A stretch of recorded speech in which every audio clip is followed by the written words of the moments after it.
What's the best gift you've ever received? The best, your favorite? What is it? Put that in a comment below. Again, I love to read those things. For me, what comes to mind, certainly the best recent gift, my wife bought me an ice maker. I like to chew or crunch ice. I know if there's any dentists out there, you probably leave a comment about that. But I love it. I've wanted an ice maker forever, and she got me one. It's great. James tells us that every good and perfect gift comes from God. What are his gifts like?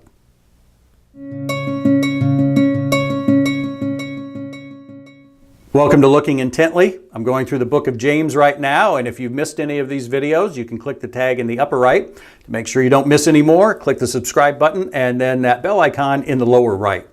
Well, this is part 2 of the video I started last time where we saw that when we're tempted, that doesn't come from God. We don't get temptation from Him. We saw that temptation is the combination of a situation, which God definitely allows, sometimes maybe even causes to help us grow. But then temptation is when that situation is paired with my own evil desire or lust. And that's all on me. That doesn't come from God. I can choose to respond to it in a good way, or I can have the desire to respond to it in an ungodly way. When that's my desire, that's what temptation is. So I don't get that from God. What do I get? James tells us that as well. And I said last time, verse 16 is sort of a transition verse. He says, "Do not be deceived, my beloved brothers," and specifically, don't be deceived into thinking God is the source of our temptation. And instead, realize that every good and perfect gift is from above.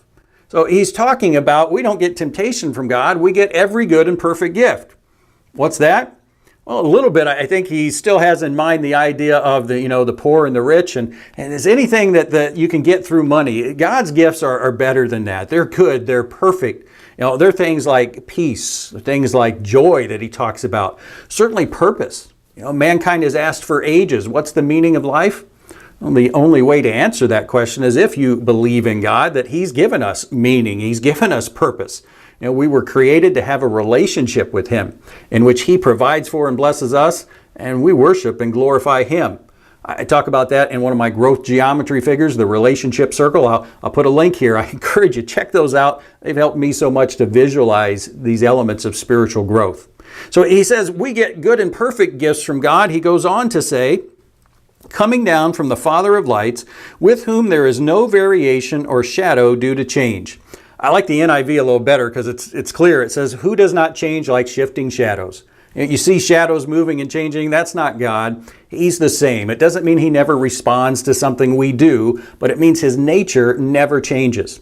And you go back, God's always existed, but just go back to the first event in our timeline, creation. And what does that show us about His nature? Well, to create out of nothing, you got to have total control. The knowledge, the wisdom, the power to do that. God is in control. And then why did He create?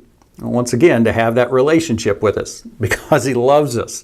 And so it shows us God's in control and He loves us. That was true then. It's true now. It always will be. God doesn't change. And then he goes on to say, of His own will, He brought us forth by the word of truth, that we should be a kind of first fruits of His creatures. And that last phrase is talking about, James is talking to these Jewish believers specifically, and so they knew the Old Testament reference of first fruits. And he's saying you as believers are the first of many Christians to come. But I like what he says of His own will He brought us forth. And it's like, okay, who could tell God what to do otherwise? Of course it was of God's own will to bring us forth as Christians. Not talking about creation here. It's talking about salvation, restoration of our relationship that we broke. It said of His own will, which means God wanted to restore this relationship. And that's talking about God's greatest gift, the gift of grace, this free offer of forgiveness, of eternal life and the transformation in between. That's the greatest gift of God, and He did it out of His own free will because He loves us.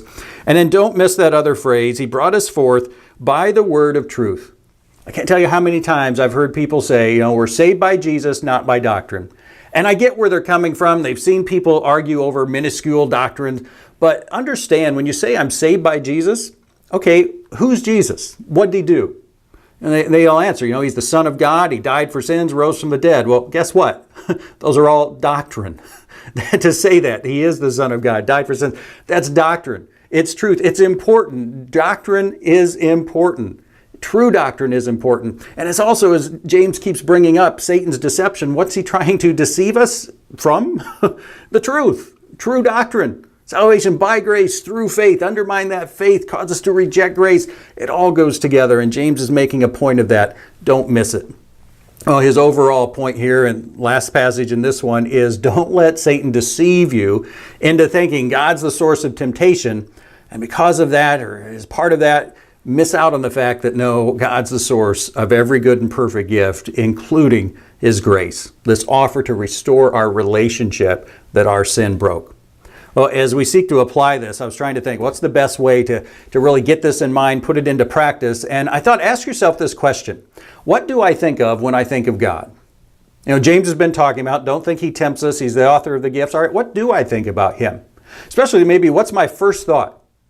And where does that come from? Why do I think that about God? Where did I get it? You know, is it something I grew up with, something I heard? Hopefully something from the Bible. And certainly to find out, you know, what is true and what is not, we need to look to the Word to judge whether it is. And we certainly need to look to the Word to fill our minds with the truth about God. And to make sure we're doing that effectively, as I always remind you, read the good book like a good book.